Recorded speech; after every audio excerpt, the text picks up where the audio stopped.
This video has been made possible by our amazing sponsor, Squarespace, the simple and easy way to create a beautiful and professional website. Check it out, and for a free trial and even 10% off, use the discount code found in this video. Remember, a better web starts with your website.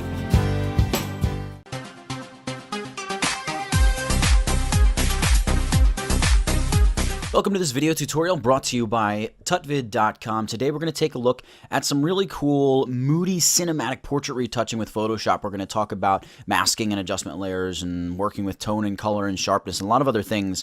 But before we jump into starting, I just want to show you this here is the finished image. And right over here is the image out of camera. So we're going ahead and making some sharpness and tonal adjustments to the image to really almost add a little bit of a cinematic color grade and just an overall cinematic feel to the image. Now, the important thing is we did start with an image out of camera that has very, very shallow depth of field. In fact, if I zoom in, you can see that his eyebrow here is in focus. By the time you get to the tip of the nose, it's out of focus. So for those of you that are wondering or know the camera terminology, this was shot with a 50mm Canon f1.4 lens, and I shot it at about f1.6. Now, this image is open in Photoshop. You can see it's a smart object. There's the smart object icon indicator in the bottom corner of the layer thumbnail here. If I double click on that layer thumbnail, it's going to open up the Camera Raw editor. Now I'm going to knock it out of full screen mode here, and we can check this out. So this is the image right out of camera. The only thing that I've done is I did play around with the temperature a little bit. I found 7100 Kelvin, and the temperature slider is cool, and then a tint of about -24 is great. That's just going to introduce a little bit more green into the image. And then also, you can see I have the exposure set to plus 1.25. If I put it back to 0, we can see the actual image out of camera is pretty underexposed. It was a very overcast day, and I had a very weak light, which I wanted. I wanted the weak light. I would rather have less light than more light, because I can always add some light later on, and I don't have to worry about necessarily blowing out highlights or things like that. So I was more concerned with the pattern of light on his face. We had the light right up here, and it was just pointing down probably at his chin if I had to pick an area that it was pointing at. And that's about it. So then I open this up in Photoshop, and you can see preparing smart object, boom, smart object. Now, one of the first things that we're going to do, one of the first things that I do when I open an image in Photoshop is take a look at it and get rid of blemishes. So we're going to do that by creating a new layer, and we're going to do that by using the hotkey Control-Shift-Alt or Command-Shift-Option-N. It's kind of like a no-frills way to create a new layer. Double-click the layer, and we're going to name this Blems. It's my blemish layer. I call it Blems. Now, the reason that we're creating a new layer is because if I were to just select the smart object, in fact, I'll just rename this smart object, and grab my healing brush. I like to use the healing brush, not the spot healing brush, but the healing brush.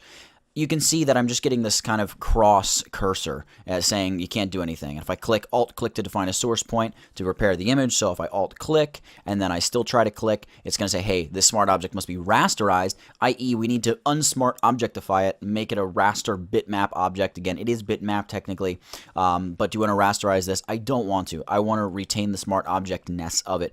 The reason is, in this case, well, there are a few reasons, but primarily I want to be forced to work on a new layer. That way I'm working much more non-destructively. So now that we have the healing brush, what you need to do is look to the control bar and set the sample option to current and below. That means that when we do that Alt or Option click to sample, we're going to be sampling from the image below. So then we can just get rid of that little blemish there up by his hair, right? Shut off the blemish layer, turn it on, and it's gone. Can do the same thing right here. Now, using the healing brush is very important. It's a super powerful tool in Photoshop. It really does a lot as far as copying texture as well as a little bit of the color, but it blends a lot of the color together as well. So I'm just going to go through and I'm going to quickly Alt and select and define and go through and clean up these blemishes and like this stray hair, and I will be right back. So see you guys in a moment.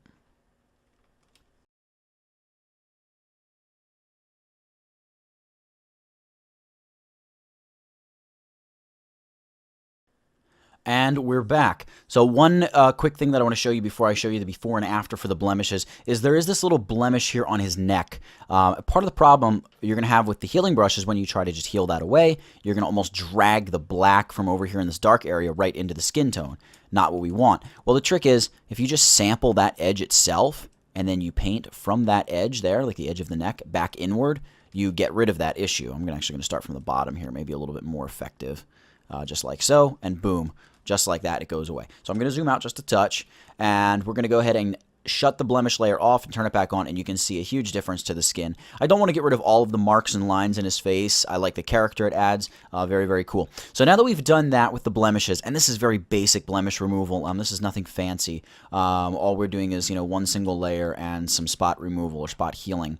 All right, now that we've done that, we're going to go ahead and add some catch lights to the eyes, just a little light in the top of the eye.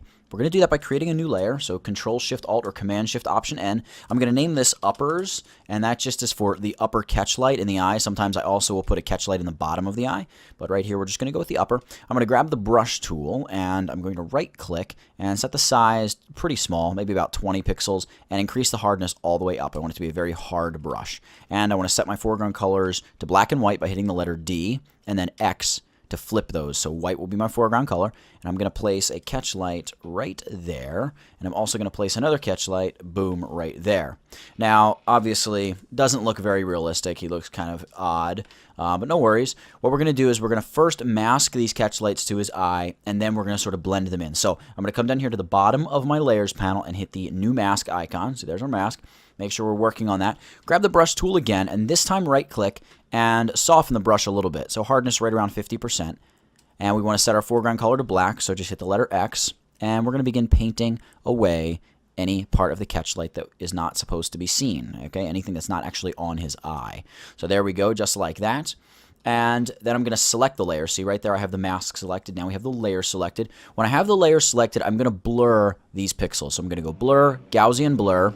And you can see here 75 pixel Gaussian blur is far, far too much. It just makes them kind of disappear. So I'm going to try maybe 1.7. That's pretty good. It blurs them nicely. I'm going to hit OK. And now I'm going to set the layer blend mode to soft light. And I'm even going to reduce the opacity. Maybe bring it down to like, I don't know, 40, 45, maybe 50%. That looks pretty good. Now if I zoom back out, we can see he's got some nice subtle catch lights in the eyes. Now obviously, we're going to notice them pretty quickly because we know that they've been added. But as we continue working our way through this image, it's going to be much more difficult to realize, oh wow, those are artificial catch lights.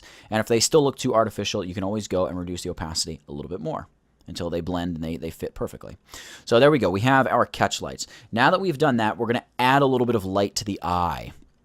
So I want to add some light to the bottom part of the iris here. It really opens the eyes up and gives them good depth. So I'm going to add a curves adjustment layer.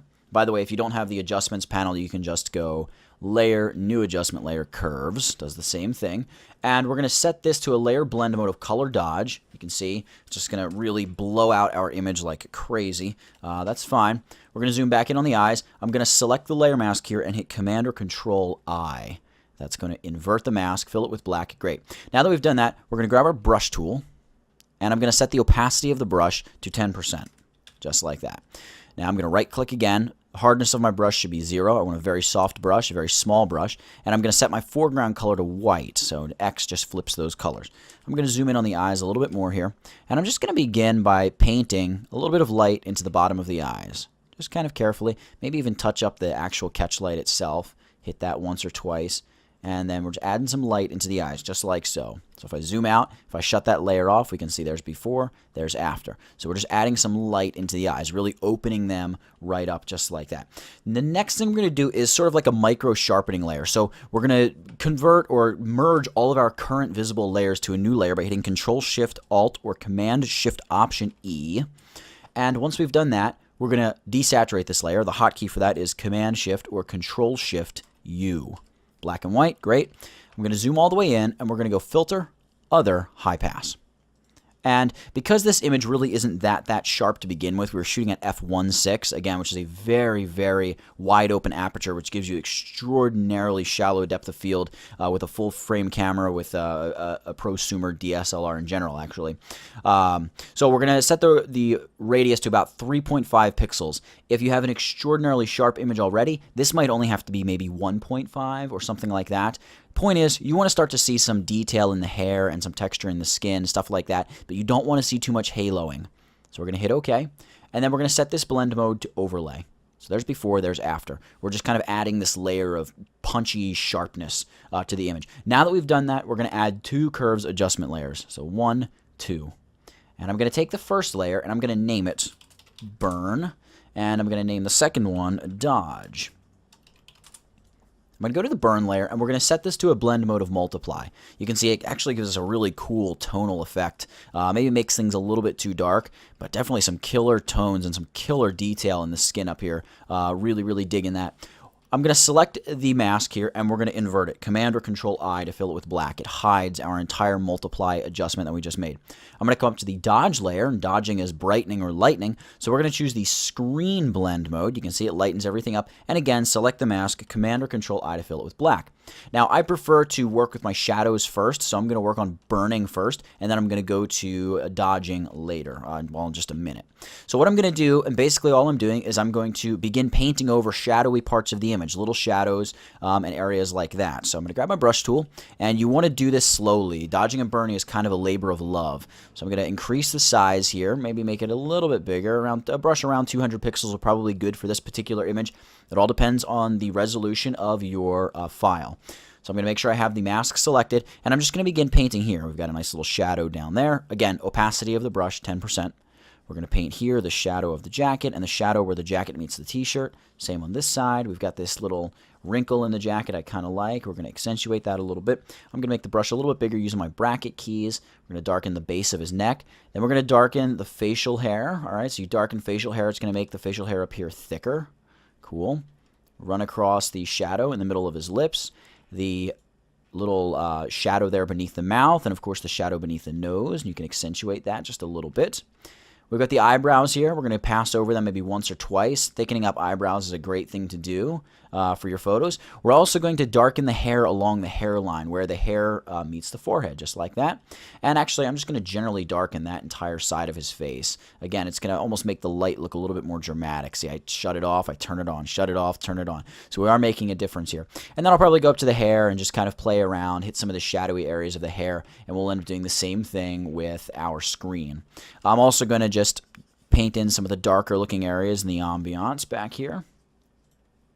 Great. Cool. So there's our burn layer. Now we're going to go to the dodge layer, and I'm going to do the same thing. So back in the ambiance, I'm going to brighten up some areas that are already kind of bright right there, that sort of patch in the road behind him. Maybe these vehicle headlights, right? Make them look just a touch brighter. And we've got this nice light coming over his back shoulder, which is great. We've got this highlight here on the, not really lapel, but this part of his jacket. We're going to increase that. I've got this cool highlight here. Got some highlights coming down the front of his other shoulder there, on the side of his neck, on the back corner of the neck there. Cool. And right there on the chin, this side of the cheek, there's this highlight that runs along the nose. And then for the forehead highlight, I'm just going to click a couple times with a rather large brush to just make a nice highlight there in the middle of his forehead, or on the edge of his forehead, really. And then I'm going to hit some of these highlights in the hair, just like so. So right there, cool. And then you can make the brush smaller. We can hit some of the highlights on the ear if you like, if it's bugging you.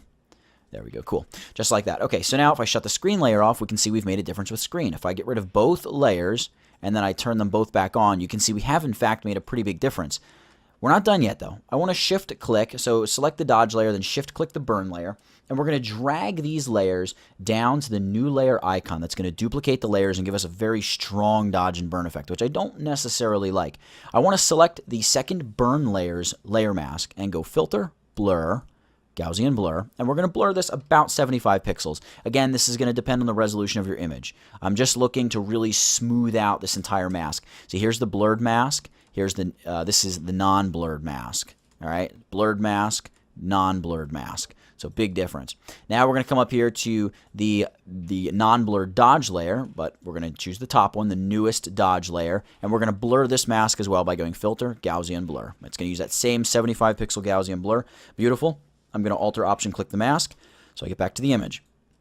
Now what we have is a duplicate version of our dodge and burn layers, but they're very, very soft, so they're diffusing all of the light beautifully. So we have this increased contrast and drama, but it's being softened over the entire image. I like it, but it's still a bit too much. So I'm going to select both layers like that, and I'm just going to reduce the opacity to about 35–40%. And I'm also going to reduce the opacity of my original dodge and burn layers to maybe like 70–75%, something like that.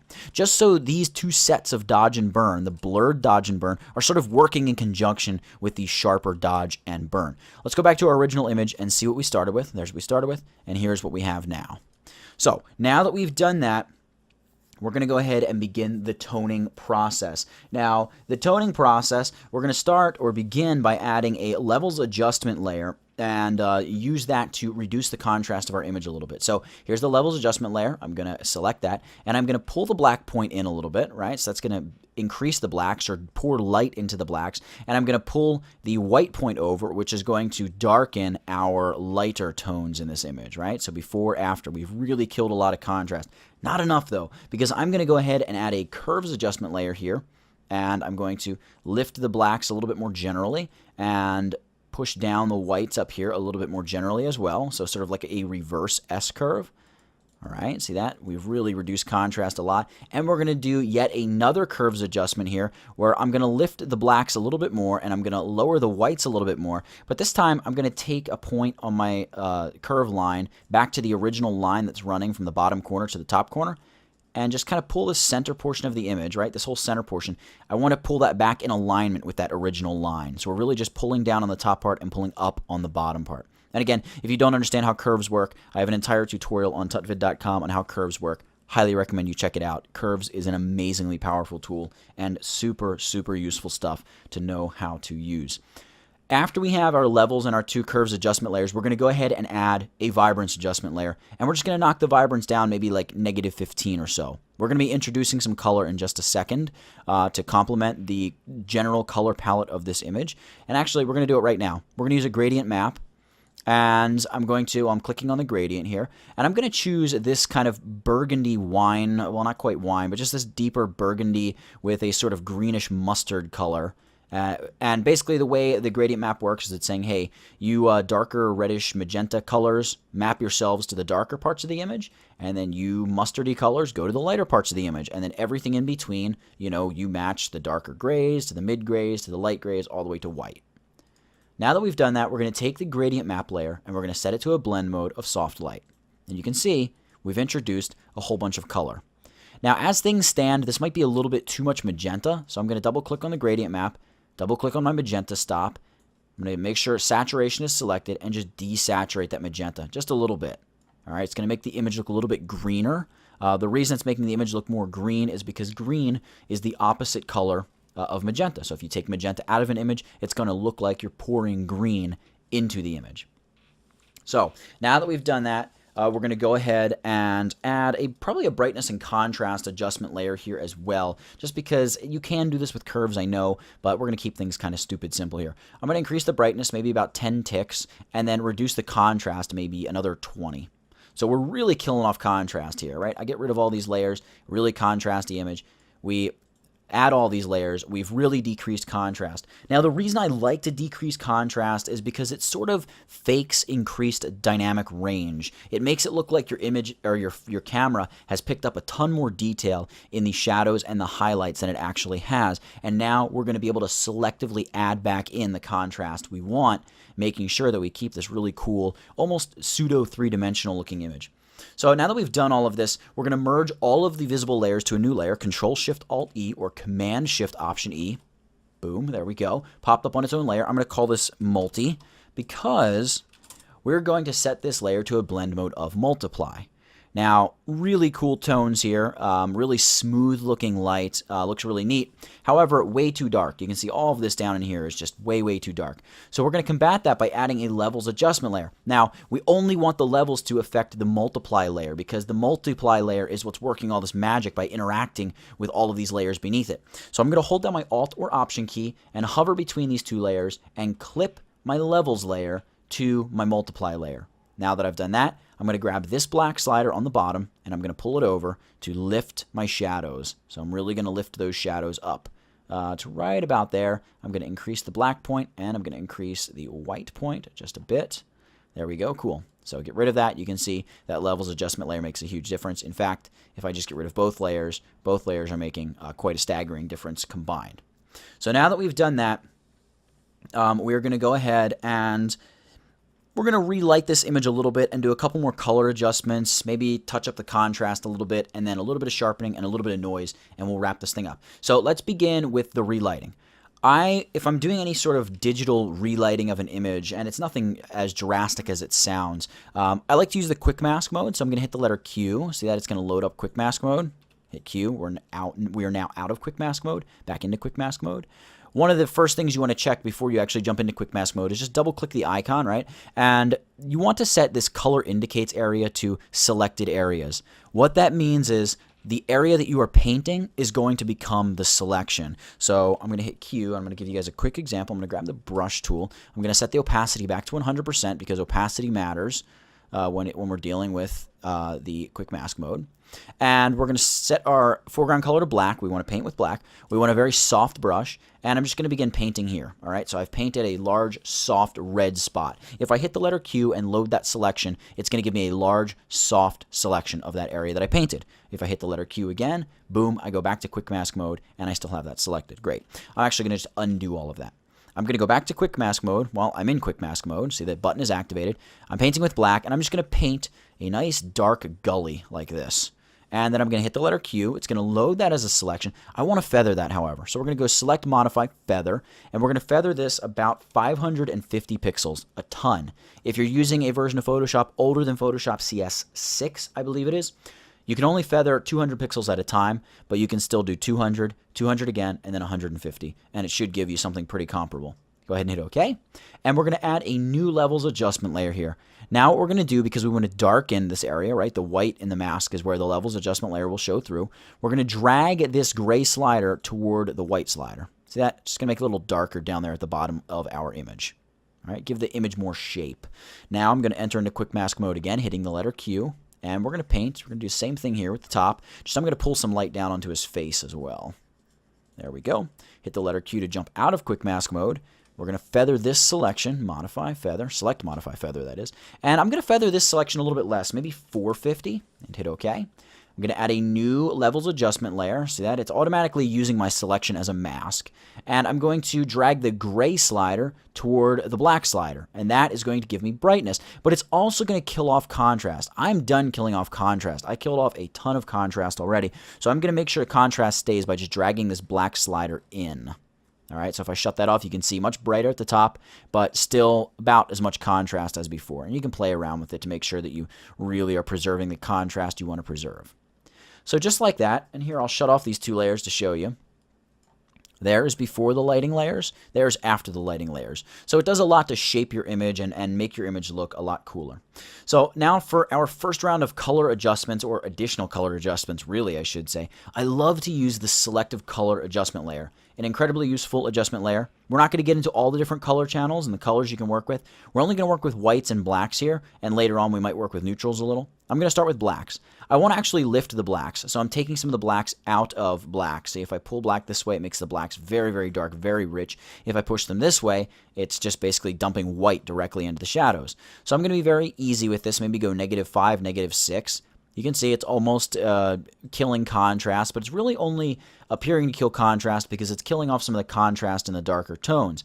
I'm going to remove some yellow, maybe 1, 2, 3 ticks of yellow. If I remove 3 ticks of yellow, that introduces blue, because blue is the opposite of yellow.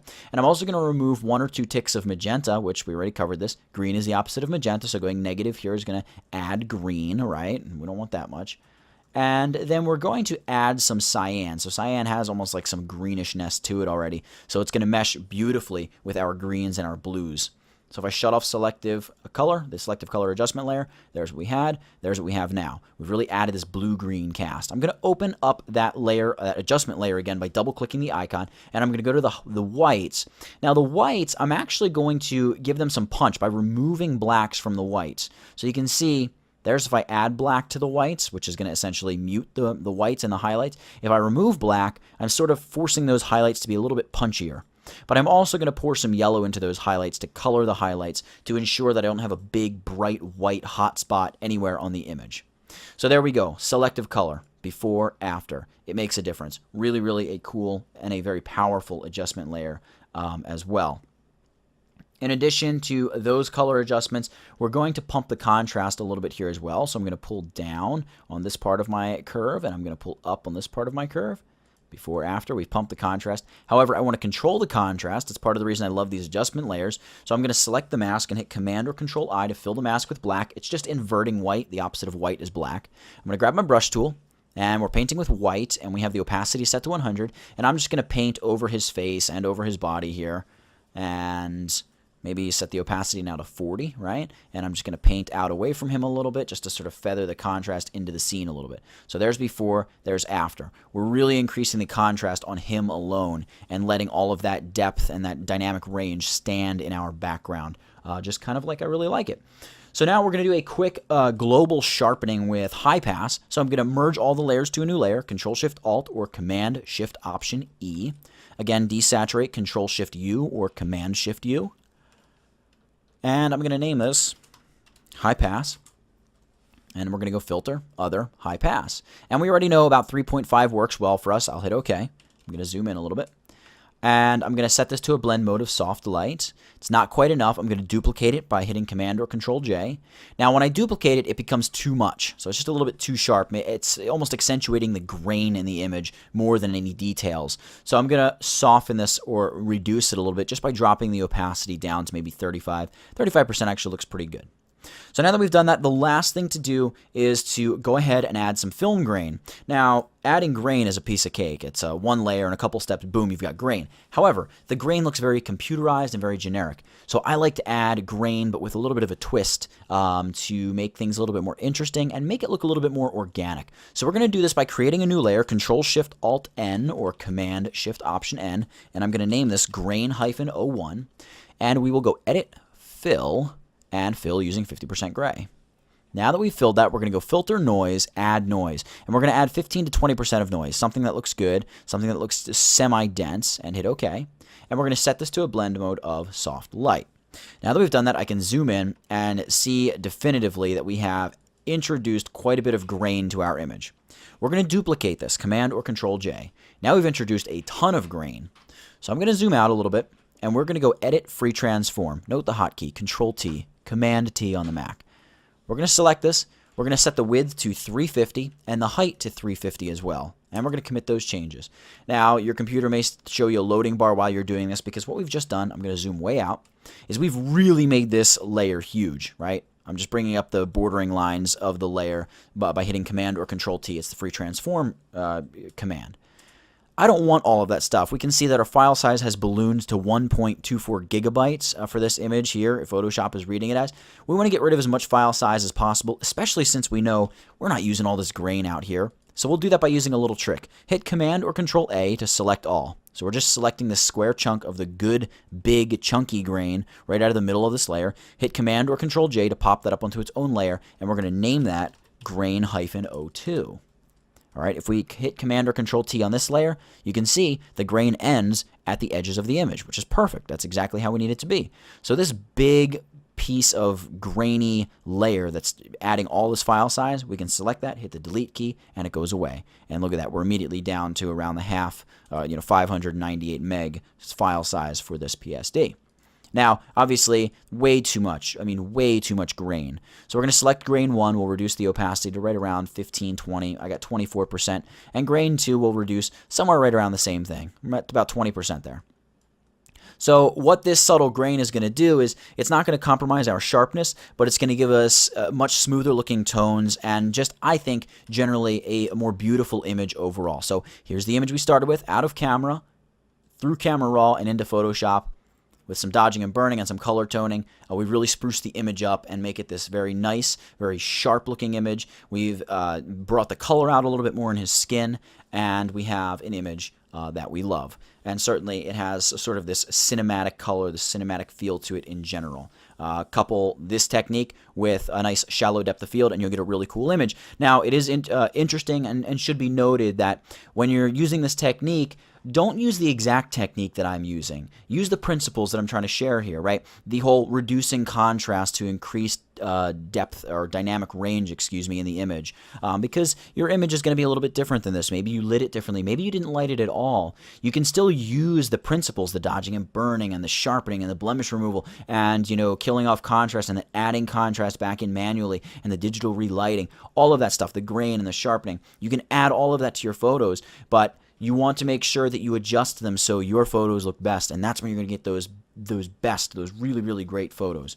So that's it for this one. I hope you've learned a thing or two. Thanks for sticking around this whole time and checking this out with me. And hope you learned a thing or two. Make sure you go over to tutvid.com where you can find plenty more free video tutorials on Photoshop and photography and all things related to that kind of stuff. That's it for this one, guys. Thank you so much for watching, and I'll catch you later. Hey guys, this video was generously sponsored by our great friends over at squarespace.com, the simple and easy way to build a beautiful website, a responsive website, a mobile-friendly website. In fact, if you get over to squarespace.com right now and use the discount code TUTVID, you'll get 10% off your first purchase, and if you sign up for a full year, you're going to get a free domain name, and it's like $8 a month. So I strongly urge you to get over there and check it out. They've got great 24/7 live chat available with offices in New York City and Dublin, Ireland. You can do all kinds of things with your Squarespace account, e-commerce sites, do artist portfolios. Check out some of these sites as they've been scrolling by here on the screen. There's no credit card required. You can go over there, again, discount code TUTVID, and you can start building a website today. Highly recommend it, and thank you so much, Squarespace, for supporting TUTVID. You guys rock.